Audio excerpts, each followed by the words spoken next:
Hello and welcome viewers, this is Sultan Fayaz Hussain and you watching Sultan Fayaz official YouTube channel. नाजरीन, इमरान खान साहब ने आज जेल में गुफ्तगू की है सहाफ़ियों और वकला से। और इस गुफ्तगू के अंदर सबसे पहला शिकवा ये था कि जनाब जो बातें मैं यहाँ पर करता हूँ वो बाहर नशर ही नहीं होती, बाहर जो है वो अखबारों में छपती नहीं है। मैं जब अखबारें पढ़ता हूँ अगले दिन तो उसमें ये बातें होती नहीं है।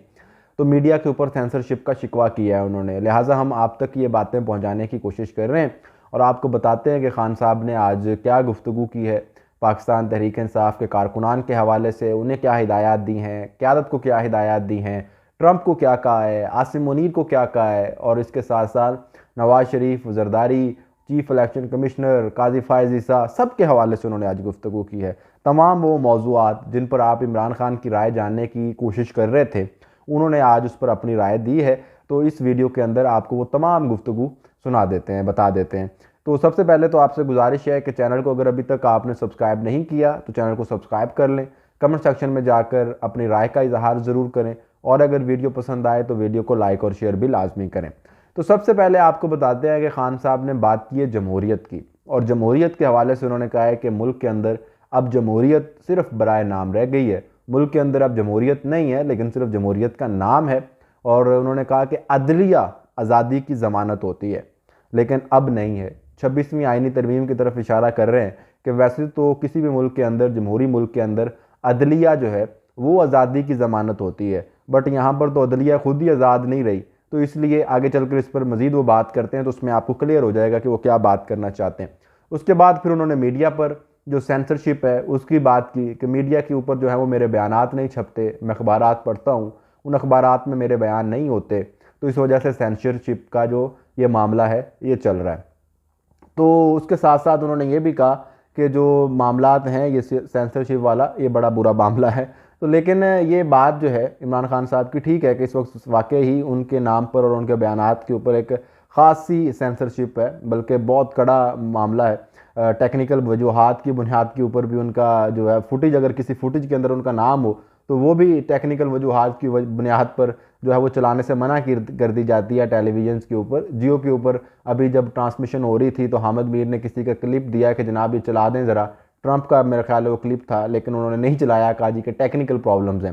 टेक्निकल प्रॉब्लम क्या थी कि इमरान खान का नाम आ रहा था उसमें, तो इमरान खान का नाम तक जो है वो चलाने की इजाज़त नहीं है।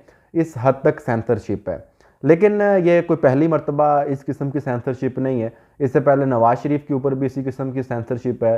और उस हवाले से जब फिर सहाफ़ी अदालत के अंदर गए थे तो उस वक्त पाकिस्तान तहरीक इंसाफ के जो सहाफ़ी हैं, जो यूट्यूबर्स हैं, जो पाकिस्तान तहरीक इंसाफ के लोग हैं, जो कारकुनान हैं, उन्होंने बड़ा शोर किया था कि जी देखें एक मुजरिम को और मुलजिम को जेल के अंदर बैठे हुए उसका कैसे बयानात चलाए जा सकते हैं और क्या कैसे हो सकता है। लेकिन आज फिर ये वक्त इमरान खान के ऊपर है और पाकिस्तान तहरीक इंसाफ के ऊपर वक्त है। तो ये हालात बदलते रहते हैं, वाक़यात बदलते रहते हैं, जज्बात बदलते रहते हैं, लेकिन कहानी वही रहती है, किरदार बदलते रहते हैं। तो इसके बाद उन्होंने कहा जी कि हुकूमत ने सुप्रीम कोर्ट पर भी कब्जा कर लिया है। अब फिर वो 26वीं आइनी तरमीम की बात कर रहे हैं कि हुकूमत ने 26वीं आइनी तरमीम करके सुप्रीम कोर्ट को भी अपने मुकम्मल कंट्रोल के अंदर कर लिया है। अब सुप्रीम कोर्ट भी आज़ादाना तौर पर काम नहीं कर सकती, बल्कि हुकूमत जिस तरह से चाहेगी वो उससे काम करवाएगी। उसके बाद उन्होंने काजी फायज़ ईसा और चीफ इलेक्शन कमिश्नर पर जो तनकीद के निश्तर हैं वो चलाए और कहा कि ये दोनों साहबान जो हैं ये मैंडेट चोरी करवाने में मुकम्मल जो है वो साथ थे और इन दोनों ने ये मैंडेट जो है वो हमारा चोरी करवाया है। और जो फार्म 47 की ये हुकूमत बनी है, शहबाज शरीफ जिसके वज़ीर आज़म है, इस सारे मामले को जो यहाँ तक पहुँचाने में इन दोनों साहबान का, फायज़ ईसा और सिकंदर सुल्तान राजा, इन दोनों का किरदार जो है वो शामिल है और इन दोनों जो है वो इस मामले के ज़िम्मेदार हैं। उसके बाद आर्मी चीफ़ की मुद्दत मुलाजमत पर उन्होंने बात की। उन्होंने कहा कि आर्मी चीफ़ की जो मुद्दत मुलाजमत वाला मामला है ये फ़ौज का अंदरूनी मामला उस वक्त होता अगर जो आर्मी चीफ़ है वो न्यूट्रल होता। आर्मी चीफ़ अब न्यूट्रल नहीं है। आर्मी चीफ़ जो है वो हुकूमत को तहफ़्फ़ुज़ फराहम कर रहा है, तो इसलिए ये अंदरूनी मामला नहीं है। इसके ऊपर जो है वो कानूनी गुफ्तगू होनी चाहिए थी असम्बली के अंदर, लेकिन नहीं हुई और इसके ऊपर कानून साजी कर दी गई, यानी कि इस बात के वो हक में भी नहीं है। और इस हवाले से जो उन्होंने खुद किया था जनरल बाजवा के दौर के अंदर, जनरल बाजवा को जो एक्सटेंशन दी थी उस पर भी बात की है, वो आगे चलकर आपको बताते हैं। उसके बाद उन्होंने कहा जी कि कौम जो है उसके लिए पैगाम है, अपने कारकुनान के लिए उन्होंने एक पैगाम दिया है कि जनाब अपने हकूक़ और आज़ादी के लिए जो है वो कुर्बानी देना पड़ती है। घर बैठे उनका ये समझाने की वो ये कोशिश कर रहे हैं कि घर बैठे जो है वो आज़ादी नहीं आती, सोशल मीडिया के ऊपर, एक्स के ऊपर ट्वीट्स करने से आज़ादी नहीं आती, सिर्फ ट्विटर के ऊपर जो है वो ट्वीट करके, रीट्वीटें करके, पोस्टें करके डॉलर्स कमा के आज़ादी नहीं आएगी। उसके लिए जो है वो कोई अमली काम भी करना पड़ेगा। तो वो अपने कारकुनान से ये कह रहे हैं कि जनाब इसके लिए कोई कुर्बानी शुर्बानी भी दें, सिर्फ मैंने नहीं देनी। अपनी कुर्बानी का फिर जिक्र आगे करते हैं और कहते हैं कि जनाब मैं तो मिलिट्री कोर्ट्स के अंदर भी जाने के लिए तैयार हूँ। अगर ये मुझे मिलिट्री कोर्ट्स के अंदर लेके जाना चाहते हैं, वहाँ मेरा ट्रायल करना चाहते हैं, तो मैं वहाँ पर भी जाने के लिए तैयार हूँ, वहाँ पर भी मैं अपना दिफा करूँगा।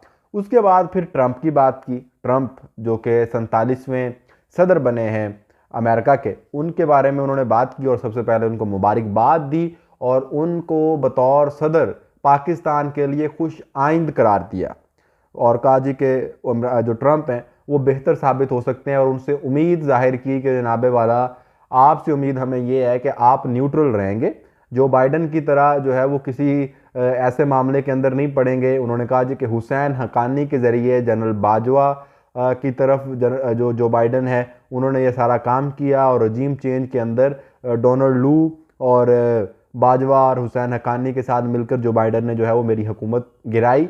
उस तरफ दोबारा फिर उन्होंने बात चली गई जो वो बात करते थे अमेरिका अमेरिका अमेरिका कि मेरी उन्होंने हुकूमत गिराई है। मेरा ख्याल है कि इमरान खान साहब वैसे तो कह रहे हैं कि मेरी वो खबरें नहीं सुनते हैं और सिर्फ अखबारात पढ़ते हैं, लेकिन उनको सारी बातों का इल्म है कि इस वक्त बाहर चल क्या रहा है, क्या गुफ्तगू हो रही है। तो वो ये उनको इस बात का अंदाज़ा था कि बाहर इस वक्त ये प्रोपोगंडा या क्या कह लें कि जो उनकी जमात जो लोग सामने वाले उनके मुखालिफिन हैं वो इस बात को उठा रहे हैं कि जी उस वक्त तो अमेरिका आपका दुश्मन था, अब अमेरिका आपका बाप बन गया, तो ये कैसे हुआ है। तो उन्होंने कहा कि हमें अमेरिका से कोई मसला नहीं है, जो बाइडन से हमें मसला था। जो बाइडन साहब जो है वो उन्होंने हुसैन हक्कानी के ज़रिए जनरल बाजवा के साथ मिलकर और फिर डोनाल्ड लू को इस्तेमाल करके मेरे खिलाफ ये सारा रजीम चेंज करवाया, मुझे तो उससे मसला था। ट्रंप तो दोस्त है, वो ये कहने की कोशिश कर रहे हैं कि ट्रंप से कोई मसला नहीं है, ट्रंप से आज़ादी नहीं लेनी, जो बाइडन से आज़ादी लेनी थी।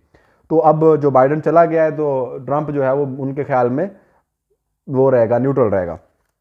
उसके बाद फिर उन्होंने अपनी 2 गलतियां तस्लीम की हैं। उन्होंने कहा जी कि जो मेरी सबसे बड़ी गलती थी जनरल बाजवा को तौसीह देना उनकी मुद्दत मुलाजमत के अंदर, उसको मैं तस्लीम करता हूँ। उन्हें मुद्दत मुलाजमत के अंदर तौसीह नहीं देनी चाहिए थी, वो मेरे से बहुत बड़ी गलती हुई थी। इस बात का उन्होंने जो है उस गलती को तस्लीम किया है। इससे पहले भी ये इस गलती को वो तस्लीम कर चुके हैं, आज एक मरतबा फिर इस गलती को तस्लीम किया है। हालांकि इमरान खान बहुत कम गलतियां तस्लीम करता है अपनी, उनमें से एक ये है जिसको बार बार वो तस्लीम करता है। एक और उसने गलती तस्लीम की है जी कि उस वक्त जब 2018 के अंदर वो इलेक्शन जीत के आया था तो उसे नहीं जाना चाहिए था इत्तेहादी हुकूमत की तरफ, बल्कि उसे लगता है, अब इमरान खान को लगता है कि उसे उस वक्त असम्बलियाँ तोड़ देनी चाहिए थी और दोबारा इंतखाबात के अंदर चले जाना चाहिए था। और जो उस वक्त उसने बैसाखियाँ ली थी इस्टेब्लिशमेंट से, काफ लीग, MQM, बाप पार्टी और जहांगीर तरीन के त्यारे के अंदर जो आज़ाद उम्मीदवार भर भर के आए थे और जो जनूबी महाज सूबा जो है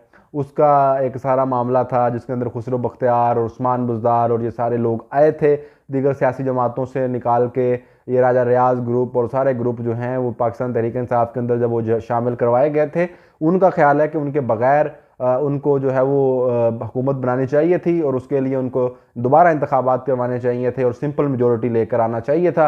और फिर उनके साथ ये सब कुछ ना होता जो उनके साथ हुआ कि उनको फिर जब उन्होंने आंखें दिखाना शुरू की तो काफ लीग भी भागी, MQM भी भागी, बाप भी भागी और उनके खिलाफ तहरीक अदम इत्मीनान जो है वो कामयाब हो गई और वो फिर वज़ीर आज़म ना रहे।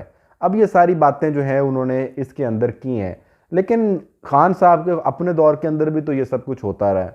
अब तो गलती चले तस्लीम कर ली उन्होंने, बाजवा वाली एक्सटेंशन वाली। इसके अलावा जो सेंसरशिप की बात कर रहे हैं तो उस वक्त भी मरीम नवाज़ और नवाज़ शरीफ को इसी किस्म की सेंसरशिप का सामना था। नवाज़ शरीफ के लिए कुछ सहाफ़ियों ने जब आवाज़ उठाने की कोशिश की, उनके लिए जो है वो अदालत के अंदर जाने की कोशिश की, तो उनके हवाले से भी बहुत सारा जो है वो प्रोपेगेंडा हुआ, उनको तनकीद के नश्तर जो है उनके ऊपर चलाए गए और कहा गया जी कि ये देखें किस तरह से एक मुजरिम और मुलजिम को जो है ये सहूलत फराम की जा सकती है कि वो उसकी जो बातें हैं वो नेशनल मीडिया के ऊपर नशर हों।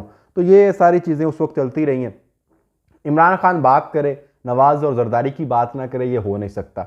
उसके हवाले से भी उन्होंने बात की। उन्होंने कहा जी कि लंदन के अंदर इलाज बहुत महंगा है, लेकिन इसके बावजूद पहले नवाज शरीफ किया है, उसके बाद उसकी बेटी चली गई है। इतने महंगे इलाज के बावजूद सारा ख़ानदान वहीं पर है और वहाँ से इलाज करवा रहा है। नवाज़ और जरदारी जो हैं वो दोनों ने चोर हैं, करप्शन की है, बहुत करप्शन की है। मैंने भी अगर उनकी तरह चोरी की होती तो मैं भी इस मुल्क से भाग जाता, लेकिन क्योंकि मैंने कोई चोरी नहीं की है तो मैं इसी मुल्क में रहूँगा। लिहाजा बेशक मेरा नाम जो है वो ECL में मुस्तकिल तौर पर डाल दें, मुझे कोई फ़र्क नहीं पड़ता। मेरा नाम ECL के अंदर रहने दें, मुझे इस चीज़ से कोई सरोकार नहीं है, मुझे कोई मसला नहीं है। मेरा नाम जो है वो आप ECL के अंदर रखें।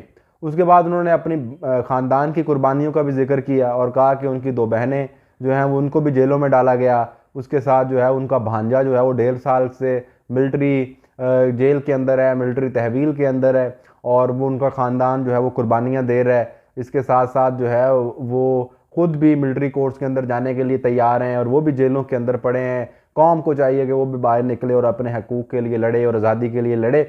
लेकिन उन्होंने जो पाकिस्तान तहरीक इंसाफ के दीगर क़यादत है, जिसमें शाह महमूद कुरैशी हैं, महमूद रशीद हैं, डॉक्टर यास्मीन हैं, दीगर जो उनके क़यादत के लोग हैं, उनका कोई जिक्र नहीं किया। बहुत कम जिक्र करते हैं उनका इस किस्म के अपने बयानात के अंदर, गुफ्तगू के अंदर। खुद और अपने ख़ानदान के बारे में तो वो बातें करते रहते हैं, ये तो चीज़ें गिनवाते रहते हैं, लेकिन फिर जो है इस किस्म की जो बात करते हैं तो उसमें अपनी क़यादत जो कि जेलों के अंदर है इतने सालों से, जितने सालों से उनका ख़ानदान अंदर रहा है, उनकी बहनें तो थोड़ी देर ही रही हैं, लेकिन बहुत सारे लोग हैं, डॉक्टर यास्मीन राशिद जैसी ख़वातीन जो हैं वो जेलों के अंदर हैं, उनका कोई जिक्र नहीं होता। इसी की बुनियाद पर फिर जब ज़ैन कुरैशी के बारे में ये ख़बरें आती हैं कि जनाब वो दूसरी तरफ वोट देने लगे थे, तो फिर उसमें सदाकत नज़र आती है, क्योंकि उनका वालिद भी तो इतनी देर से कुर्बानियाँ दे रहा है और उसका कहीं जिक्र ही नहीं है। सिर्फ खुद तक, अपनी ज़ात तक अगर आप महदूद रहेंगे तो फिर आप ऑर्गेनाइजेशंस या पार्टियाँ नहीं जला सकते। फिर आप अपनी जो है वो सेल्फ प्रोजेक्शन तो कर सकते हैं, सेल्फ मामला तो आपने जो है वो बेहतर कर सकते हैं, लेकिन आप कहें जी कि आपको एक बड़ी शानदार पार्टी खड़ा कर देंगे, वो नहीं कर सकते। बल्कि अगर पार्टी एक कोई खट्टी हो भी गई है, अगर ठीक बना भी दी गई है, तो आप उसका भी बेड़ा गर्क कर देंगे। Good bye.